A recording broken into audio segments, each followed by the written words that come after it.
you're all squared away. If you didn't see it, we are also 2:30 p.m. November 11th at Wisconsin. That game will be on FS1. We'll start with an opening statement from Coach and go into questions. Same as always, if you have a question, raise your hand, get my attention. We'll get started. Coach? Shoot.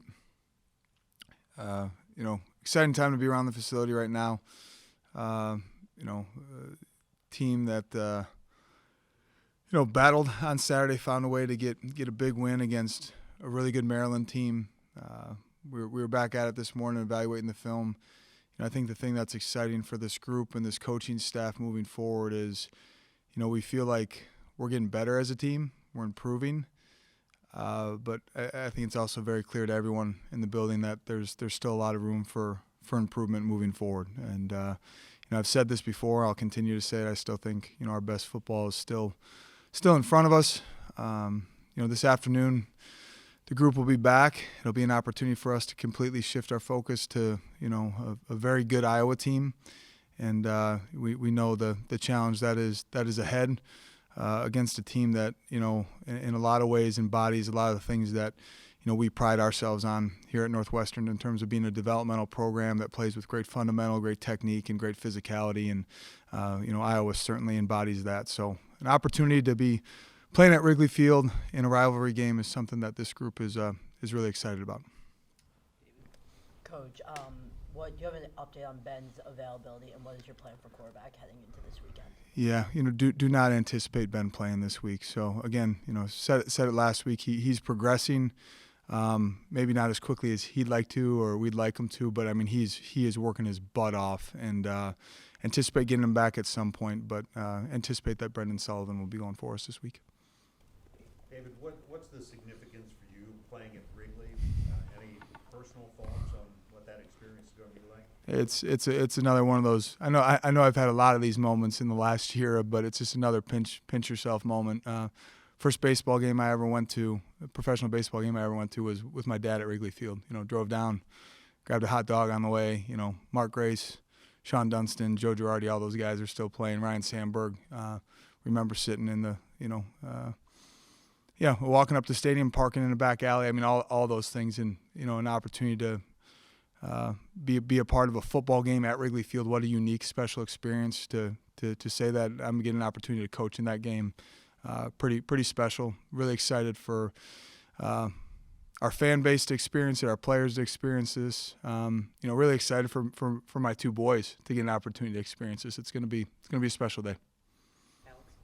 Coach, you talked about the odds makers on Saturday. I don't know if you're aware, but they set the over/under for 29.5. Were you aware of that going into today's game? Does that kind of provide any bulletin board material for the offense? Yeah. I honestly, I know it sounds super cliche. I wasn't aware of that. We don't pay attention to that. I think this group has all the extra motivation that it needs, and we're just going to keep focusing on the people in this building. Coach, I wanted to talk about the team's goal line stand in the second quarter against Maryland. Maryland had 3 plays from the 1, 2 runs, and then a pass on 4th down. With D-line being an area of need coming into the season and some injuries starting to crop up, how are you able to build up reliable strength in those short yardage situations? And then how do you practice those high-intensity, high-stakes situations, like I said, with some injuries? That is a great question. What that D-line room has been able to do this season is such a reflection of what you hope is happening all over this team right now. It's banked reps from us double repping during fall camp. It's investment paying off in terms of some of our developmental indie. It's investment paying off in some of the bye week. It's the walk-on program here at Northwestern. Some of the guys that are battling their tails off now on scholarship. But you look at some of those guys lined up. The 4 guys with their hands in the dirt against Maryland. At one point it's 2 true freshmen and a former walk-on, and you're going, I'll take this group any day. They've battled, they've invested, they've continued to improve. Really proud of that group, and we need to continue to push, especially with this week. Our D-line will be tested this week in a big way. In terms of those situations, Matt, you got to be really careful how you practice those high-intensity scenarios. It's really hard to replicate. And to be honest with you, the only time you really practice those scenarios live is maybe an isolated practice or two during fall camp, and then when you get into scout team sessions, you're practicing those scenarios at about 80% just to make sure that you keep people on their feet and keep people healthy. Then as a coordinator, like I said, 3 plays from the 1, 2 runs and a pass. I think a lot of people, myself included, sometimes see those plays, it's just going hat on hat and seeing who wins. From the perspective of a play caller, how do you maintain the integrity up front while also knowing that, like they went to on fourth and 1, that Tagovailoa is a passing threat and they might roll him out or pass? It's really difficult. You're picking your poison. Let's get in. Honestly, anticipated on the 4th down that it would be a pass, but you start to ask yourself, are we willing to call a defense that plays to the pass, and then all of a sudden they hand the ball off and they walk in for a touchdown? You're going, we're going to make them earn every inch. So just a credit to Xander making a huge play in that situation for us, and the rest of our defense for getting ourselves to that point. But these are great questions that I ask myself every week, and in the moment I'm asking myself that same question, Matt. What are you willing to give up here? And at that point, we were going to force them to execute on a pass play and give everything we had to stop in the run. Coach, I just wanted to ask about any differences in preparation you're going to have with playing at Wrigley Field. I know in 2021 both teams were on the same sideline, so are there any different approaches you're taking about playing in the venue? We'll have to be very strategic in that. You'll see the same format with both teams on the same sideline, and that'll create some unique substitution situations. The Big Ten and the officiating crew has done a great job of communicating with us in terms of what that's going to look like and how we need to operate. I firmly, am confident that our guys will handle it well, but we got to find ways to replicate that in practice to the best of our ability. Just another piece of the puzzle in terms of a very unique, special opportunity for our guys. Coach, Aiden Hubbard was voted Defensive Player of the Big Ten, 5 tackles, 3 sacks, 3 TFLs. Tell us a little bit about his development. I know there's something earlier talking about that defensive line, but we didn't see a lot of PT out of him last year. We've had some injuries on the defensive line, but somehow, some way, you keep rolling these guys out and they're performing. Yeah. What about him? Really proud of Aiden. I think what we're starting to see are a lot of the things. I've mentioned this with some of our other guys in the program, but some things that we're starting to see are the things that we've seen out of Aiden in practice, on a consistent basis. Had a great fall camp, has really developed as a pass rusher, starting to really mature in terms of just his preparation and the urgency that he plays with.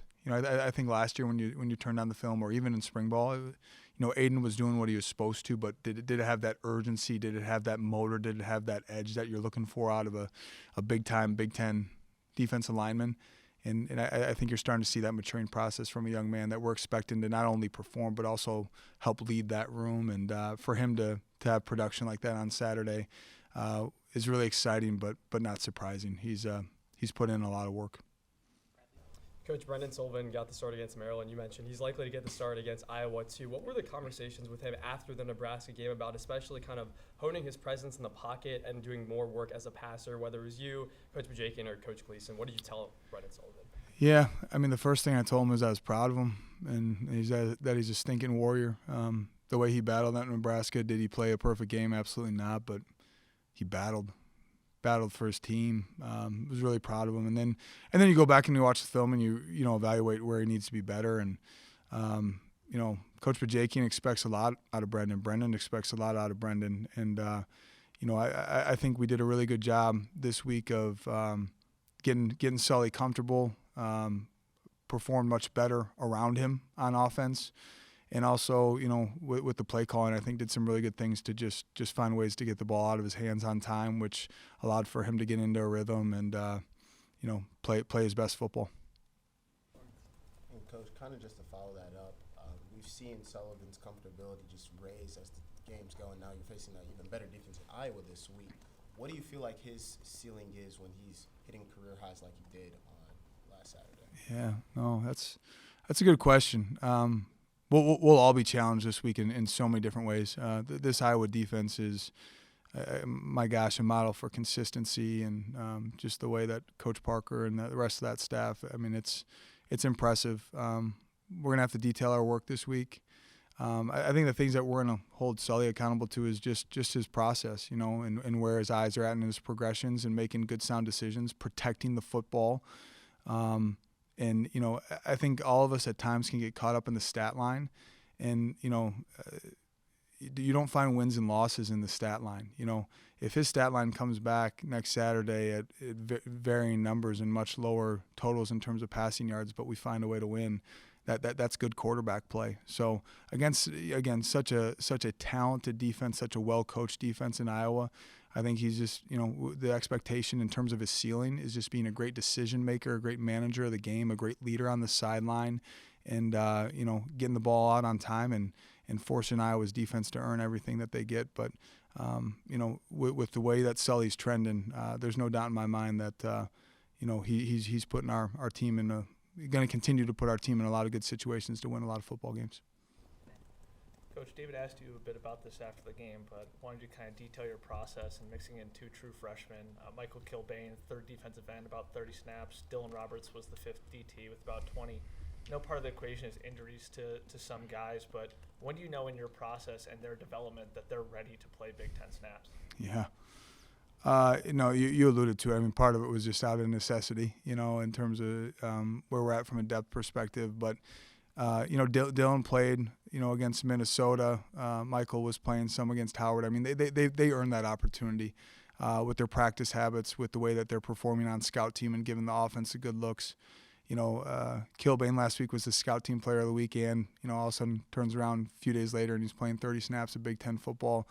What it comes down to in terms of those guys being ready isn't just one flash practice where it's like, oh my gosh, he had a great day. It's just that consistency of, man, this guy's getting better and better and better one day at a time. And it really comes down to a certain element of trust, that you trust that you can put that young man out there and you are confident that he's going to be able to execute at a high level for his teammates and the guys around him. And both those guys have proven to be worthy of that opportunity. Effusive with your praise for D-line coach Christian Smith, and rightfully so, but you also, I believe, played D-line back at Winona State. How important do you think it is for young guys like Michael or Dylan to have not just one but two coaches who play D-line, and how much of a hand are you taking in their development as a head coach? Yeah, no, I mean, Christian will be the first one to tell you. Logan McCormick, who is our defensive GA, who played for us at North Dakota State, will tell you, watch out. If you get me down in D-line drills, I might be stick around for a while. I get pretty passionate about that position, but I've not micromanaged that position. Tremendous. We hired Christian Smith for a reason. He earned that opportunity through the interview process.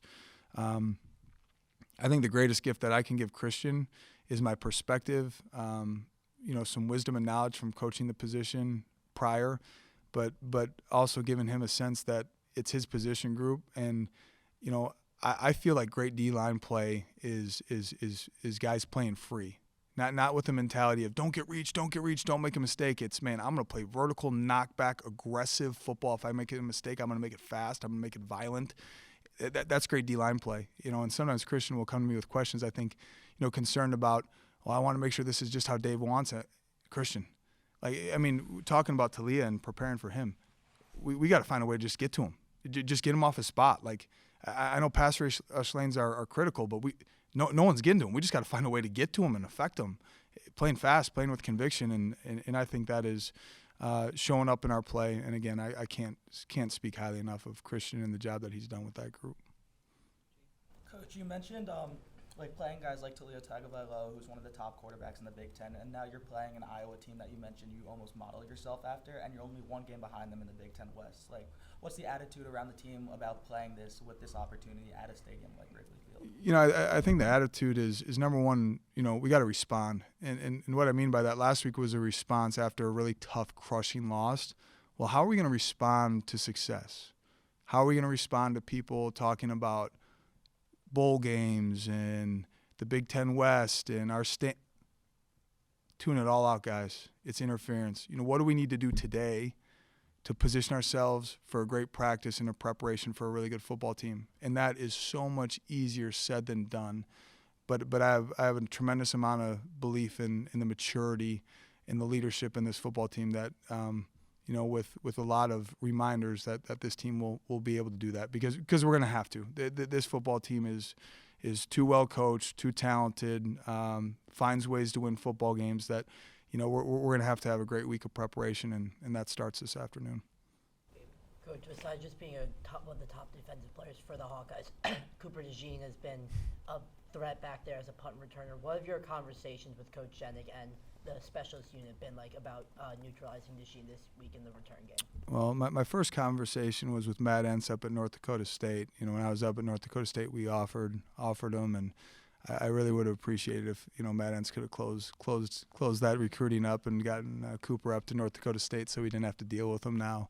But no, all kidding aside, I mean, he's such a model for what the Iowa program has stood for. They've done a tremendous job of recruiting their home state, keeping Iowa kids at home that are passionate about playing for the Hawkeyes, and he is a dynamic, talented, instinctual football player, and that will be an absolutely critical piece of this game plan, working with Coach Jenick as we go throughout the week in terms of just limiting our risk. At the end of the day, sometimes you just gotta, you gotta go compete and trust your guys to make plays. But at the same time, you only want to give someone like that, a young man like that with that skill set, so many opportunities to touch the football. Just to follow up on that, one of the reasons you talked a lot about putting Hunter back there is his ability to move the pocket and change directions. Would you see something more of a rugby-style punt this week compared to on the ground and making it bounce and not letting DeJean get a chance to have the ball up in the air and make a play on it? Yeah, I think that is certainly a part of our thought process and considerations, is just how can we find ways to continue to create field position while also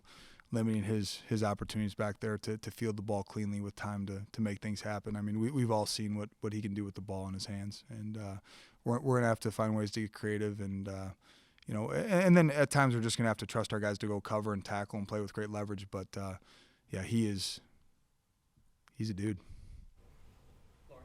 Coach, you talked about players that have won Practice Player of the Week, scout team that have been upgraded to getting into the starting lineup. For you mentally, is that, or have you talked to your players, is that the best way for them to get into the lineup? Because we've seen like Xander Mueller, guys that were Practice Players of the Week consistently in the years past that have now starred in their roles. Is that kind of, in your mindset, the best way for guys to earn that trust, per se? Absolutely. And I think we're in a unique setting. There's a lot of Big Ten teams that entered into fall camp with 120 guys. For day one of fall camp, we had 103. We've talked since day one. It's going to take all of us, and you don't know when your opportunity's coming. Talk a lot. It's really not a matter of if; it's a matter of when. And owning your role. And what does it look like for Michael Kilbane to own his role? Well, in fall camp, it was just continuing to improve each and every day. And then early on during the season, it was to be the best scout team player you can possibly be. And as he continues to get better and earn credibility and trust, and opportunity arises with some injury, he walks through that door. And, I mean, you turn on the film, he may not have showed up in the stat line, but that young man helped us in a big way win a football game on Saturday. So I think Michael's a great example for all the guys in our program, whether you're a freshman or a junior that doesn't have the role that you want. Stay in the course, continue to improve, owning your role, and staying ready, because it's not a matter of if, but when that opportunity is going to come. Bradley? Coach, you talked about the attitude going into this game to tuning out the noise of the high of last weekend, and the team so far has not been able to put together 2 consecutive wins. What would you attribute to that thus far, and what do you feel like is kind of a demarcation of change this week against Iowa to get to that 2-game win streak? Yeah, I haven't gone back and evaluated it. I'm proud of the way that we've responded after losses for sure, but yeah, what a great opportunity for us to keep momentum within the season. But, so much of it, as you said, is just isolating it one game at a time. And it's going to be absolutely critical as we come back this afternoon that, man, we completely put Maryland behind us. Iowa is a completely different operation, completely different skill set in terms of their strengths. And, our guys understand that. We're going to have to do a great job of focusing on the details and in some ways, channeling a lot of the emotion around this game in terms of the competitive demeanor that we know is going to be required to compete with a team like Iowa, while bringing that competitive demeanor and edge with a level of poise that allows us to play clean football. Coach, a little more of a personal question. Halloween's tomorrow. Any plans for you and the family, trick-or-treating or costumes? None for me. I'm not very creative, but you can count on Kristen Braun to come up with some creative ideas for our kiddos. Lucas and Andrew were the wet bandits from Home Alone last year, absolutely hilarious. And this year we got some Mario, Luigi, and you can't forget about little Blake. She's going to be Princess Peach. So Kristen Braun has got that all lined up. So gonna be a fun day for the Braun family tomorrow. Coach, in a game facing an Iowa defense, where in a game the points and field position might be at a premium, what kind of role are you expecting your specialists to have? You know, I expecting them to continue to do what they're doing. I mean, what we saw at Hunter at Nebraska was just such a model for excellence. You know, Jack continues to play at a really high level. Will, I mean, those guys are just such pros. And what I mean by pros, they're clearly student athletes and great students here at Northwestern, but just the way they handle themselves in the facility, they have their routine, they stick to it, they're just take ownership in their craft, and expect them just to continue to do what they've been doing up until this point. But as you mentioned, field position will play a critical role. Jake and Dave. Coach, another 67 yards through the air for Joe Hyman. How important is it, including a 53-yard reception, how important is it for you to have a young back who boasts such big play potential? It's awesome. You know, I mean, it's not awesome in practice in fall camp when we're competing against our offense, you know, from a defensive coordinator's perspective in the past. But that dude was such a headache last spring ball to me as a defensive coordinator, and, you know, gave our defense fits this fall camp. And to see him stepping into this role and being utilized and creative in different ways, you can see the way that our guys respond when Joe gets the ball in space. You watch that coach's copy of that film. I mean, A.J. Henning blocking downfield, Bryce Kurtz straining for a block, our O-line and getting downfield, Marshall. I mean, it's pretty exciting. You get the ball in the hands of a young man like Joe. Really proud of the way that he's stepped up, and to credit to our staff of putting him in those situations. Last question, David. Coach, A.J. Henning had 6 targets, a lot on screens. Was there a concerted effort with Coach Bajakian to get the ball into Henning's hands more? I think that's always something that's on the forefront of Mike's mind. You know, I think some of the specific scheme was more tailored towards what we were seeing out of Maryland, but that is at the forefront of Coach Binns and Coach Bajakian's mind. We know the playmaker that AJ is and how critical he is to what we're doing. And I got to be honest with you, I gotta love up the rest of that room. I mean, the level of play that we're seeing out of Cam Johnson and Bryce Kurtz, that room as a whole continues to step up in big ways. But AJ is certainly a big part of that. Just to follow up on Matt's Halloween question, is there a specific type of candy that will maybe be stolen out of the boys' bags tomorrow night? Oh, that is. I'll tell you what, I have a sweet tooth, so probably, you know, I'll put it this way: when I get home, their candy will probably be hidden. So. All right, thanks, Coach. Thanks, everyone. Let's go.